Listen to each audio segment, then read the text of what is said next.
Alright, welcome back. This is going to be part 2 of the last solo in You Don't Love Me from Live at Fillmore East. And this is going to be Duane Allman's solo. And this part is coming in where the band starts to be playing an A and a D chord, and the whole band joins in. And he's going to be playing a series of notes on the first and second string. These are dyads, which is a fifth apart is what he's playing. And it's a position like this, and he's going to be sliding this position around the neck for all the way from up here at the 19th and 17th fret to down here at the 1st and 3rd fret. So he's going to be sliding around, and it's over an A and D chord during this part. So that kind of goes like this.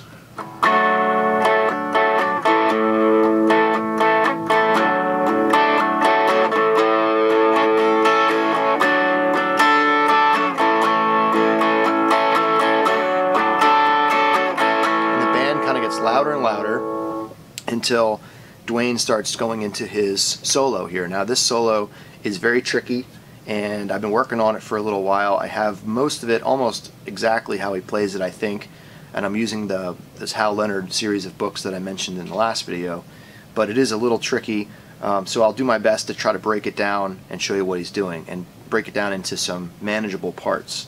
So what I'll do is I'll play through the first, what I'll call a section, and then I'll break it down a little slower to show you what I'm doing. Here we go.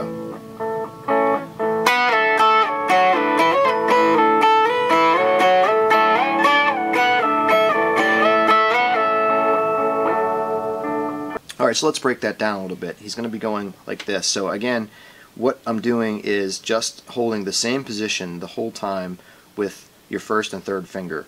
And you're playing a root note and the fifth above that. So it starts off here on the 14th and 12th. It's going to be doing a lot of hitting the dyad and then sliding it down or up. So the first one goes like this. So you're only hitting that once, but then you're getting two notes out of it, or you're getting two tones out of it.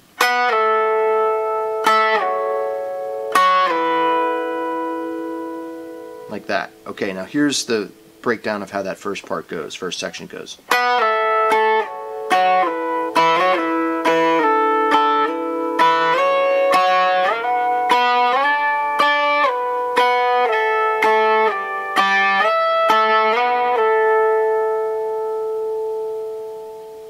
That's about 4 bars long. So here it is again. I'll play it in real time and then I'll play it slower. Here it is again.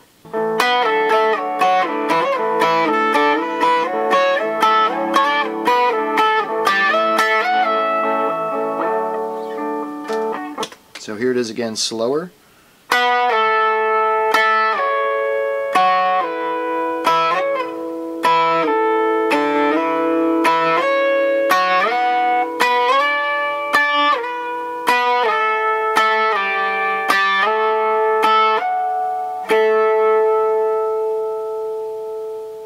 Here's the next part. It starts at the 12th and 10th fret.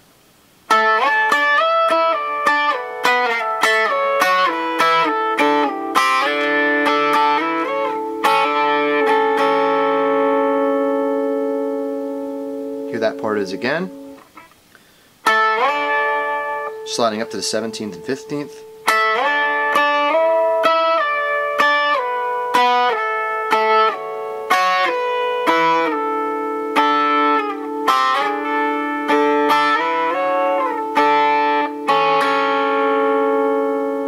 That last little bit goes like this.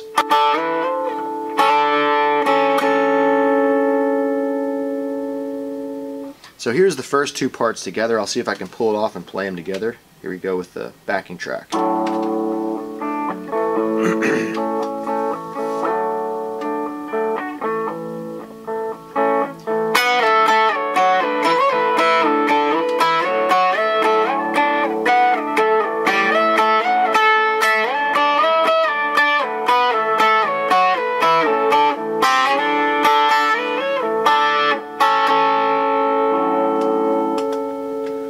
So that was pretty close. I think I made one mistake in there, but that's pretty close to what he's doing in that first section. So we say, well, first two sections.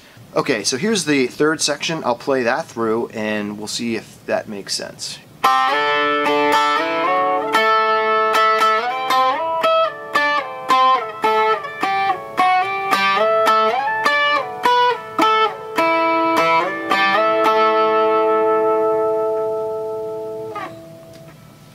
Okay, this part's a little trickier because it throws in some different notes than before. So this time we're going to start down here and we're going to slide up to the 5th fret.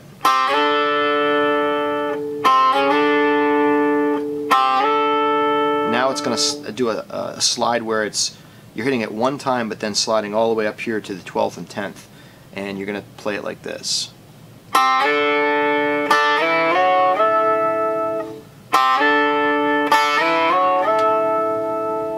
Now to get that sound and a little bit more sustain, I am using, I'm turning my volume down from the last video, as you can tell. I am using a tube screamer, and I'm also using a compressor.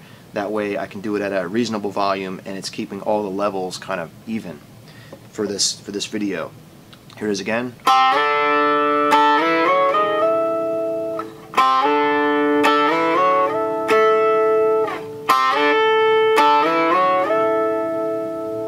Okay. Now if you listen to that recording, to me that sounds a little bit off time, a little bit awkward right there with his timing, which is kind of rare for Duane, but that's what I'm hearing right there. And after it comes up here to this 12th fret, now what you're going to do is you're going to slide up to the 15th and 13th, which hasn't been used so far in the sequence. So it's going to sound like this next.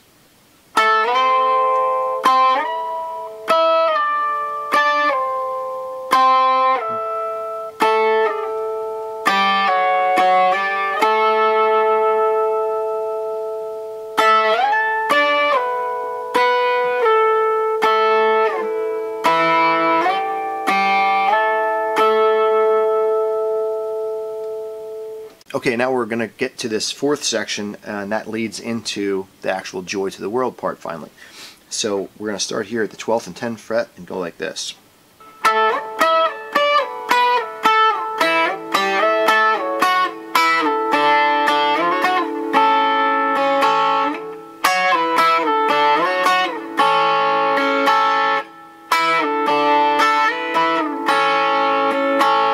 It goes like this.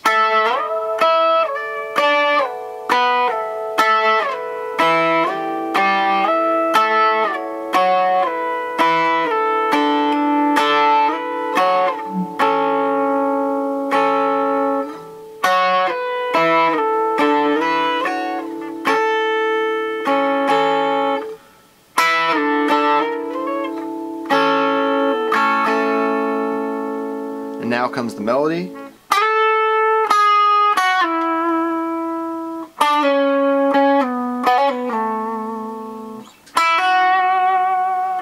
And these two notes here.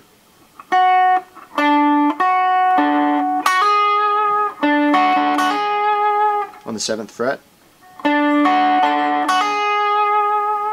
For this last part, I zoomed in so you could see this a little bit better. He's going to be sliding up from the 7th fret to the 14th fret, and that's going to be the 2nd, 3rd, and 4th strings like this. Now you're going to keep that finger planted on the 14th fret, and you're going to do some pull-offs, and you're going to keep hitting the root note here on the 14th fret, 3rd string, so it would sound like this.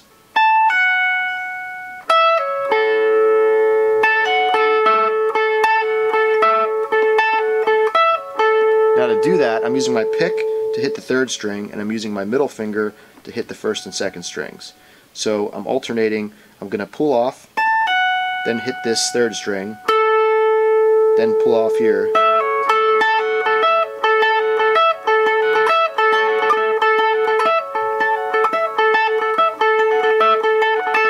So you get that part, and then he throws in this. He goes.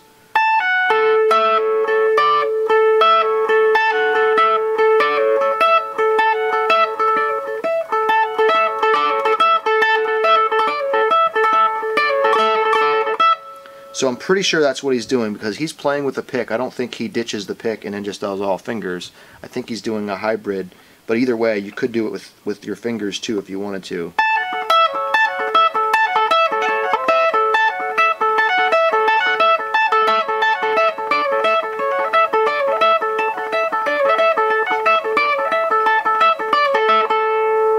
So he's either using a pick or he's using his fingers and pulling off, going.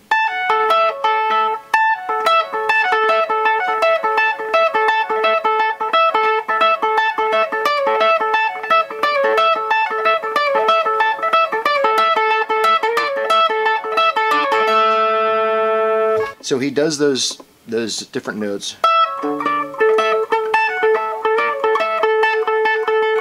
At the very end of it, he's just pulling off on the 14th, going,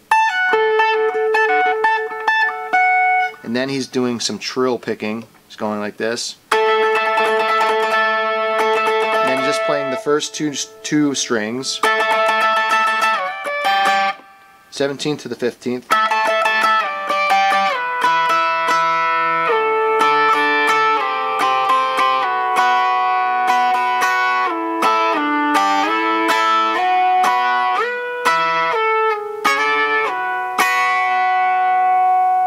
Then you're going to hit this note here in the 5th string, 2nd fret. Sorry, 2nd string, 5th fret. And now you're going to play an A7 chord like this.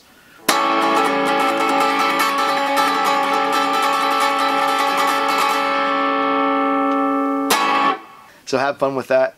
There's a real challenge for me to learn all those different parts. I hope that you got something out of that. It would take an hour long to break everything down really slowly. So hopefully that'll help you. And if you have any questions or comments, please leave those. Until next time, take care and keep playing. See you later.